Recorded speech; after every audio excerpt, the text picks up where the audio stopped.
नमस्कार बच्चों, आज आप लोग पढ़ेंगे कारक के भेद से संबंधित मैंने कुछ होमवर्क दी थी। तो उम्मीद है कि आप लोग कर लिए होंगे। और मैंने कल बोली थी आप लोग को कारक के भेद जो 8 है उनका कारक चिन्ह याद करने के लिए। तो शायद आप लोग याद कर लिए होंगे, क्योंकि ये याद करना बहुत ही ज़रूरी है। तो चलिए देखिए मैं किस प्रकार से बिना देखे बोलती हूँ, तो आपको भी उसी प्रकार से बिना देखे मेरे साथ बोलना है। और जब विद्यालय शुरू होगी तो मैं यह चिन्ह सबको एक एक करके सुनूंगी। सो प्लीज़ आप लोग से रिक्वेस्ट है कि आप लोग कारक चिन्ह एक कविता की तरह याद कर लीजिएगा। चलिए तो बोलिए मेरे साथ में।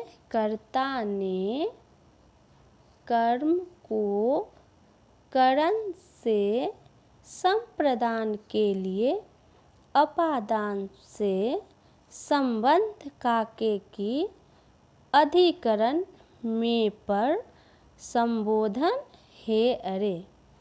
तो इस प्रकार से अगर आप 2-3 बार बिना देखे बोलेंगे तो आपको एकदम ये माइंड में फिट हो जाएगा और आप इसको एक कविता की तरह गाने लगेंगे। और जब जिस दिन आपको याद हो जाएगा फिर कारक आपको बहुत ही इजी लगेगा, आसान लगेगा। तो कल मैंने आप लोग को कुछ होमवर्क दी थी पेज नंबर 51 EX1 में। तो चलिए एक बार आप लोग चेक कर लीजिए कि आपका सही या गलत।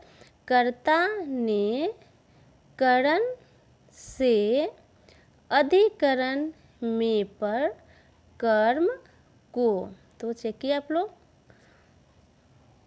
सही ही होगा। चलिए नेक्स्ट है आपादान से अलग होने के लिए। ये जो आपादान मैंने आपको एक्सप्लेन की थी कि जब आपादान होता है एक दूसरे से अलग, तो अलग होने में आपादान से संबोधन हे अरे संबंध काके की अन संप्रदान के लिए।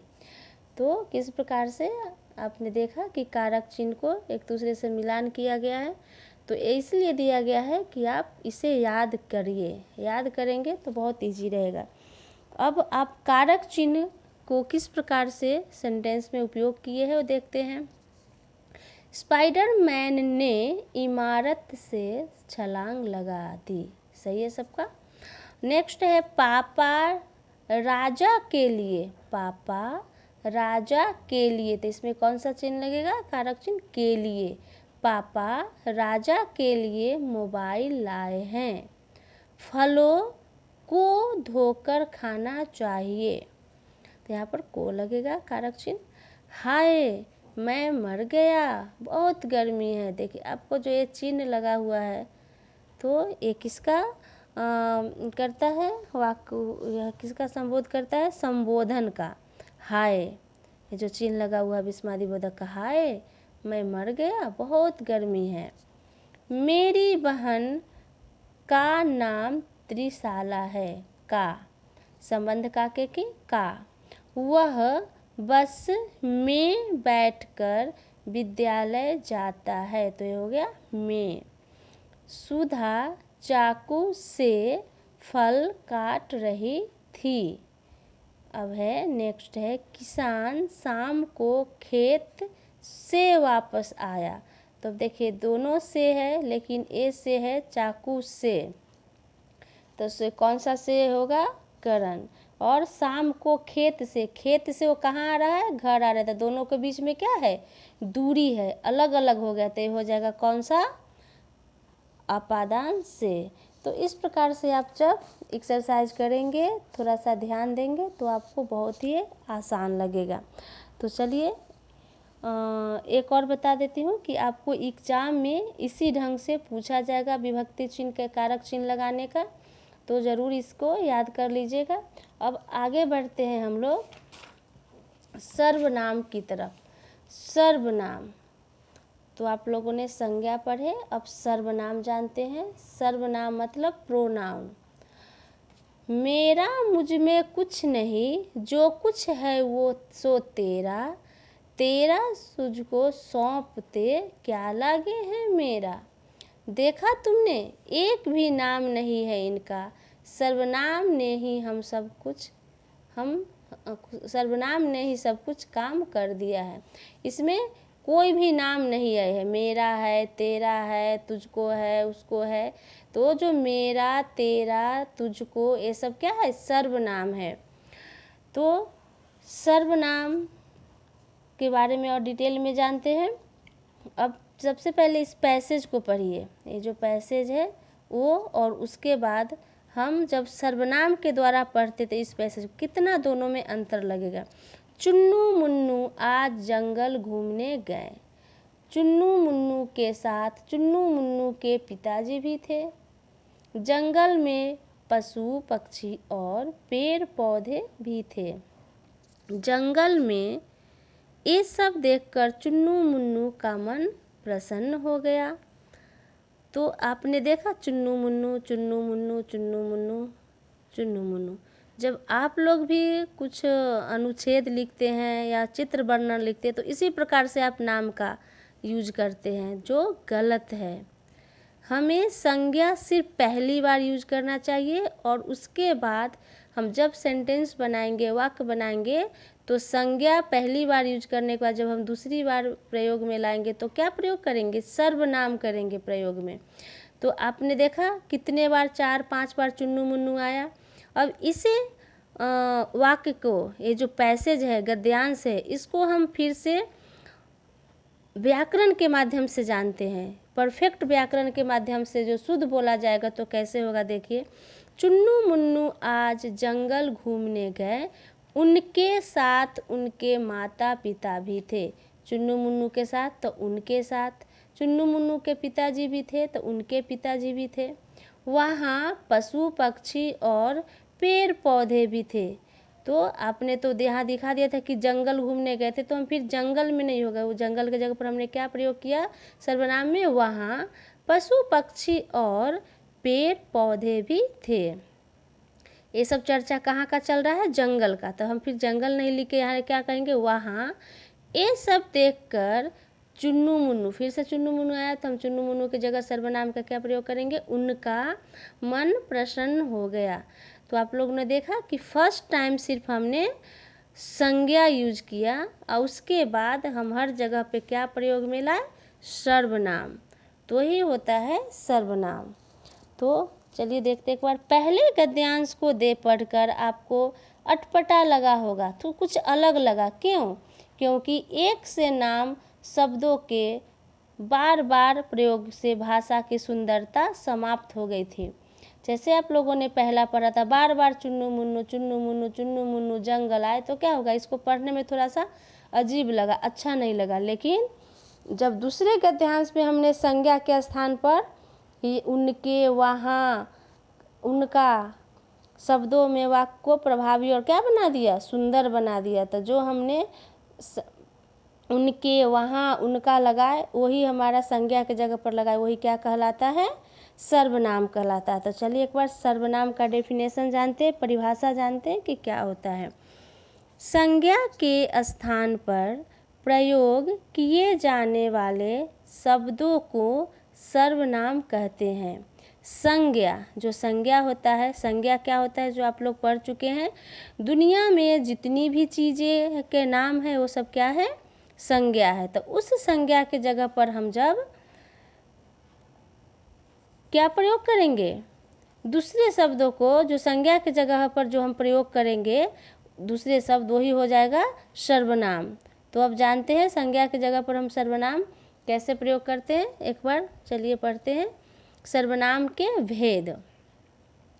तो सर्वनाम के भेद कितने होते हैं? सर्वनाम के 6 भेद होते हैं। कितने भेद होते हैं? 6। कौन कौन से? पुरुषवाचक सर्वनाम, निश्चयवाचक सर्वनाम, अनिश्चयवाचक सर्वनाम, प्रश्नवाचक सर्वनाम और संबंधवाचक सर्वनाम, और लास्ट है निजवाचक सर्वनाम। पुरुषवाचक सर्वनाम क्या होता है? जिन सर्वनाम शब्दों का प्रयोग वक्ता, मतलब बोलने वाला, अपने लिए, सामने वाले के लिए या किसी अन्य व्यक्ति के लिए करता है उसे ही पुरुषवाचक सर्वनाम कहते हैं। जैसे मैं अपने लिए बोलूँ कि मैं खा रही हूँ, फिर आप बोलोगे उसके तुम क्या कर रहे हो, तो जो मैं, तुम, वे, वह, जो प्रथम, ये देखो जो पुरुष, जो सर्वनाम शब्दों का प्रयोग वक्ता, बोलने वाले को, जैसे मैं बोल रही हूँ तो मैं अपने लिए मैं का प्रयोग किया, ये बोल रहा है इसके लिए तो तुम का प्रयोग हुआ, फिर ये वह उसके लिए बोल रहा है कि वह हंस रहा है, जो इसके लिए प्रयोग किया गया, वही कहलाता है क्या, पुरुषवाचक सर्वनाम। जब आप इस सेंटेंस को आप एक्सरसाइज के थ्रू करेंगे ना, तो आपको परफेक्ट इसका अनुभव हो जाएगा कि पुरुषवाचक सर्वनाम हमें कैसे पता चलेगा। तो मैं इसको आपको मैं नोटबुक में एक्सरसाइज के थ्रू कैसे एग्ज़ाम में पूछा जाता है, जब मैं होमवर्क में दूंगी तो आपको परफेक्ट ज्ञान में हो जाएगा। तो मैं, तुम, वह, ये सब सर्वनाम है, लेकिन जो अपने लिए या सामने वाले के लिए या किसी अन्य के लिए प्रयोग में लाया जाता वही कहलाता है पुरुषवाचक सर्वनाम। अब पुरुषवाचक में के भी 3 प्रकार होते हैं, उत्तम पुरुष, मध्यम पुरुष और अन्य पुरुष। तो उत्तम पुरुष में जैसे मैं, हम, मेरा, मुझे, सिर्फ अपने लिए जो यूज किया गया है वो हो गया उत्तम पुरुष। अब है मध्यम पुरुष, आप, तुम, आपका, तेरा, मतलब दूसरे सामने वालों के लिए जो प्रयोग में लिया जाए, आप, आपका, तुम, तेरा, आपने, तो ये हो गया मध्यम पुरुष। और अन्य पुरुष होता है जो किसी और के लिए, ना मेरे लिए ना सामने वाले के लिए, हम किसी और के लिए बात करता है, उसने, वे, उससे, उन्होंने, तो जो ऐसे वाले वे, उन्हें, उन्होंने, उसे, ये सब आएगा तो ये क्या हो जाएगा, अन्य पुरुष सर्वनाम। तो अभी आपको इतना डिटेल में जानने की ज़रूरत नहीं है, सिर्फ आप अभी मेन जानेंगे पुरुषवाचक सर्वनाम क्या है, पुरुषवाचक सर्वनाम।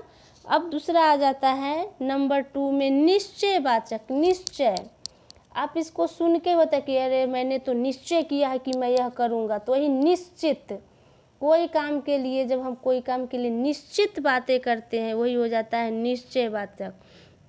किसी निश्चित वस्तु, प्राणी की ओर संकेत करने वाला सर्वनाम को हम निश्चयवाचक सर्वनाम कहते हैं, कि एकदम पक्का 100% श्योर है कि यह निश्चय है, जो यही है। तो जैसे इसी खिलाड़ी ने निशाना लगाया, तो हमें 100% पता है कि किसने लगाया, तो इसी खिलाड़ी ने ही लगाया है निशाना। फिर ये हो वही मेरा मित्र है, 100% पता है कि ये बोल रहा है कि वही मेरा मित्र है, यही मेरा घर है। तो जब परफेक्ट पता हो कि यह निश्चय है, वो 100% मेरा ही है, वही हो जाता है निश्चयवाचक। अब है अनिश्चयवाचक। अनिश्चयवाचक क्या होता है, अनिश्चित वस्तु या प्राणी की ओर संकेत करता है, उसको बताने वाले सर्वनाम अनिश्चय। अनिश्चय मतलब होता है पता नहीं, किसी को, कुछ, कोई, जैसे किसी लगा हो, कुछ लगा हो, कोई लगा हो। जैसे दूध में कुछ गिरा है, गिरा तो है लेकिन ये नहीं हमें पता है कि इसके अंदर क्या गिरा है, कीड़ा गिरा है, छिपकली है, मक्खी है, मधुमक्खी है, कुछ तो गिरा है, पर क्या गिरा है वो पता नहीं है। दरवाजे पर कोई खड़ा है, आया तो है, हमें दरवाज़ा बजा रहा है खोलने के लिए, लेकिन दरवाज़ा पर कौन खड़ा है वो हमें पता नहीं। तो वही होगा कि कोई हमें बुला रहा है, बुला तो रहा है लेकिन कौन बुला रहा है वो हमें पता नहीं है, तो कोई बुला रहा है। तो जिसके बारे में हमें पता नहीं हो, अनिश्चित हो, जिसका निश्चय नहीं हो कि हाँ यह यही आदमी है, तो उसे हम कहते हैं अनिश्चित। जिसके बारे में पता नहीं हो, अनिश्चित हो, जैसे किसी, कुछ, कोई अगर वाक्य में लगा हो तो हो जाएगा अनिश्चयवाचक। नेक्स्ट नंबर 4 है प्रश्नवाचक सर्वनाम। प्रश्नवाचक क्या होता है, प्रश्न सबसे इजी है कि जब हम लास्ट में क्या लगाए हो, प्रश्नवाचक चिन्ह, पहचानने का ये तरीका है। लेकिन अब एक बार इसका डेफिनेशन जानते हैं। जो सर्वनाम शब्द प्रश्न पूछने के लिए प्रयोग किए जाते हैं, है ना, प्रश्न को पूछना, तो उसे कहते हैं प्रश्नवाचक सर्वनाम। जैसे किसका, यह किसका घर है, तुम कौन हो, तुम क्या पढ़ रहे हो, ये गिफ्ट तुम किसने दिया है, ये किसका खाना है, ये क्या कर रही है, यह पुस्तक किसकी है, उसका घर कहाँ है। मतलब हर वाक्य में क्वेश्चन किया जाए, प्रश्न किया जाए, उसे ही कहते हैं प्रश्नवाचक सर्वनाम। तो उम्मीद है कि आप लोग को कुछ तो समझ में आ गया होगा। लेकिन जब मैं नोटबुक में आपको इस तरह का एक्सरसाइज दूंगी, कुछ होमवर्क दूंगी करने के लिए, तो मुझे विश्वास है कि आप 100% सर्वनाम समझ जाओगे। तो आज मैंने आप लोग को पुरुषवाचक, निश्चयवाचक, अनिश्चयवाचक और प्रश्नवाचक के बारे में बताई, एक्सप्लेन की। कल जो अभी 2 बचे हैं उसके बारे में बताऊंगी। 2 और है हमारा संबंधवाचक सर्वनाम और निजवाचक सर्वनाम। तो ये दोनों एक्सप्लेन करूंगी। और कुछ हमारा टेक्स्ट बुक में दिया गया है पेज नंबर 57 में, तो वो आप लोग कंप्लीट करेंगे। तो आज आप लोग को कुछ रिटेन वर्क नहीं है, सिर्फ आप इस पाठ को अच्छे तरीके से रीड करके आएंगे। प्लीज़ आपसे रिक्वेस्ट है कि आप रीडिंग करें, क्योंकि रीडिंग करना बहुत ज़रूरी है। हमें रीड करने से बहुत कुछ सीखने को मिलता है, सिर्फ लिखने से नहीं होता है। आप रीडिंग करेंगे, कुछ समझेंगे तो बहुत अच्छा होगा। ओके, बाय, कल मिलते हैं।